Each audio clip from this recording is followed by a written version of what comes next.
Hi everybody, it's Bob Christ and I'm here in one of my favorite places, the coast of Maine, in one of my favorite atmospheric conditions, fog. Stay with us and we'll discuss a few ways you can use fog in your landscape photography and how you may even be able to predict when it's going to occur. Not all fog is created equally. There are different types.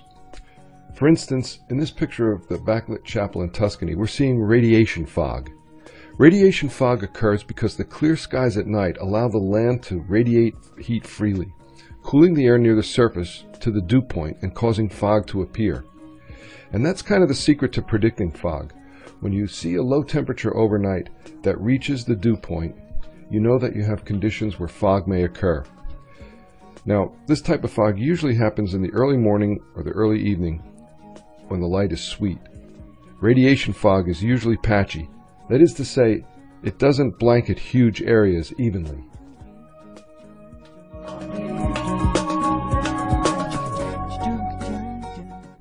The second type of fog, advection fog, occurs most often near the coast when moist air moves in from over the water to over the land.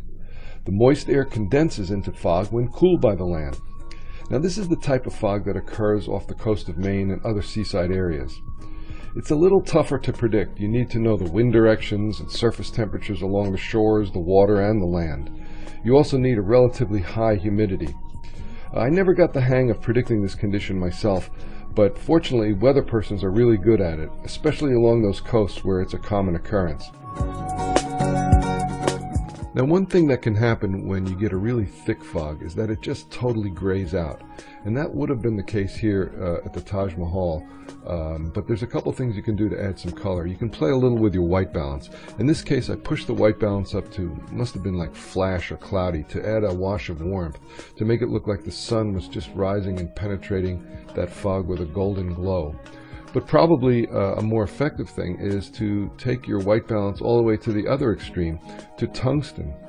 This gives that cool blue twilight pre-dawn fog look, and it's a very natural look and a very nice way to add a little color to something that's completely grayed out. Now the other way to do it is to use a filter like the Stingray Blue and Gold and go from the gold side to the blue side.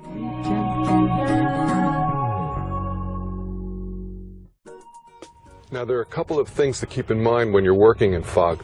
One is that it may cause your camera to underexpose. It's brighter than medium gray. So if you're shooting especially long lens into a fairly thick fog, check your histogram.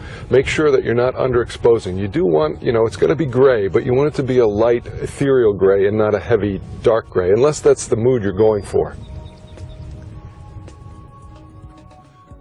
So the next time you've got some cool, clear nights with relatively high humidity and a dew point that's going to hit the low temperature point, be ready to get up early and have some fine pea soup for breakfast. Till next time, this is Bob Christ. Keep shooting.